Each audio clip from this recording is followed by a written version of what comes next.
Sir Avis హాస్పిటల్‌లో end to end vein care అంటే ఏంటి? ఖచ్చితంగా అండి. ఇప్పుడు మనకు end to end vein care అంటే, ఇప్పుడు మన దగ్గరకు ఒక పేషెంట్ వచ్చారు. ఈ పలానా ప్రాబ్లమ్‌తో వచ్చారు. వారికోజ్ వెయిన్స్‌తో వచ్చారు. సో, యూజువల్‌గా ముందుగా వచ్చినట్టయితే మనకు యూజువల్‌గా డాప్లర్ స్కానింగ్ అనేది చేస్తూ ఉంటామనమాట. ఆ స్కాన్ చేయడం వల్ల మనకు సిరలు ఎక్కడున్నాయి, ఎంత లావుగా ఉన్నాయి, అలాగే మనకు పర్ఫరేటర్ ఇన్‌కాంపిటెన్స్ ఉందా, లేదా అనేది కొన్ని విషయాలు తెలుస్తుందనమాట. దాన్ని బట్టి డెసిషన్ మేకింగ్ అనేది కూడా కొంతవరకు ఈజీ అవుతుంది.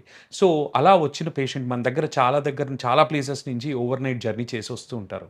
అలాంటప్పుడు వచ్చిన పేషెంట్‌కి మనం డాప్లర్ చేయించడానికి బయటకి పంపించి, వాళ్ళ చేతి నుంచి ఇంకొక 4000 ఖర్చు పెట్టించడం అనేది కూడా కరెక్ట్ కాదు. సో, మళ్ళీ గుడ్ విల్ కింద మన దగ్గరే ఆ స్కానింగ్ అనేది చేసి, రిపోర్ట్ అనేది ఇచ్చి, మనకు ఫర్దర్ ట్రీట్మెంట్ అనేది ప్లాన్ చేస్తాం. మాట్లాడినట్టయితే మన minimal access procedures, endovascular procedures ద్వారా పొద్దునొచ్చినప్పుడు మనం ఈ స్కాన్ చేయించుకొని, ఆ ప్రొసీజర్ అనేది ప్లాన్ చేస్తే సాయంత్రానికి పేషెంట్ డిశ్చార్జ్ అయిపోతూ ఉంటారు.